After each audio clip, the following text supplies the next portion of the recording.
c'est des oliviers donnés de l'huile pour alimenter la lampe, afin que la lumière brille continuellement devant la face de Dieu. Or, les chandeliers symbolisent l'Israël, et les chandeliers aussi symbolisent l'Église. Mais dans la dispensation de l'Église, l'Église n'a pas marché avec l'esprit d'Élie ou l'esprit de Moïse. Or, l'esprit de Moïse a été envoyé à Israël, et l'esprit d'Élie a été envoyé à Israël. N'est-ce pas? Moïse a donné la loi, n'est-ce pas? Et lorsque l'Israël a brisé la loi de Moïse, Dieu a envoyé Élie pour les restaurer, pour les ramener à l'alliance. C'est ainsi que nous voyons le plan prophétique en Apocalypse chapitre 11, à la fin des temps. Quand l'Église sera partie dans l'enlèvement, Dieu enverra les deux témoins. Et ces deux témoins sont ceux-là qui ont parlé avec Jésus à la montagne de transfiguration. Et la Bible dit, ils s'entretenaient avec Jésus des choses ou des événements qui allaient se passer à Jérusalem.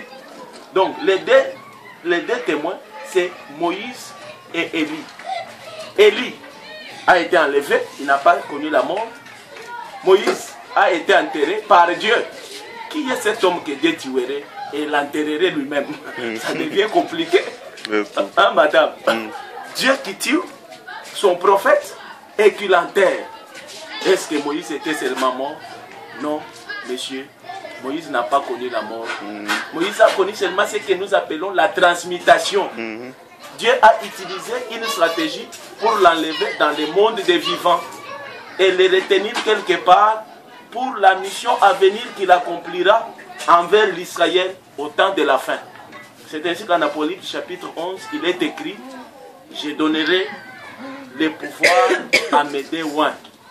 Ils prophétiseront. Ils auront le pouvoir de fermer les cieux pour que la pluie ne tombe.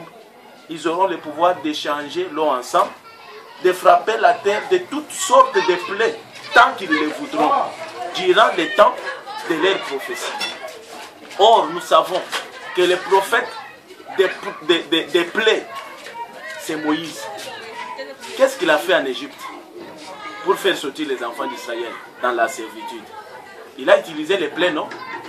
Il est allé de la première plaie jusqu'à la 10e. Et la dernière, il a utilisé l'agneau qu'il a immolé et ils sont sortis. Et nous savons aussi que c'est Élie qui fermait les cieux pour que la pluie ne tombe pas. Et les deux sont ceux-là qui amèneront le message de la repentance à Israël. Et quand l'Israël écoutera ces messages, tous ne croiront pas. Mais néanmoins, Benjamin croira. Benjamin, c'est les 144 000 qui accepteront le message et qui auront le sceau de Dieu tel que c'est écrit en Apocalypse 7. Je mettrai le sceau sur les serviteurs. Dieu mettra le sceau sur les serviteurs au travers des ministères d'Élie et les ministères de Moïse. Donc les deux sont immortels, les deux ils ne meurent pas, les prophètes ne meurent pas. Ça peut scandaliser, mais c'est la vérité. Ce que vous avez ici bas, que Dieu vous a donné, c'est impérissable. Imaginez-vous la dame là qui savait faire des divinations en Israël. Lorsque Samuel plutôt, va vers elle, afin d'invoquer l'esprit de Samuel. Samuel était mort déjà, il y avait des années. Mais malgré qu'il était mort, même là où il était toujours un prophète. Il est sorti de la terre avec son manteau de prophète.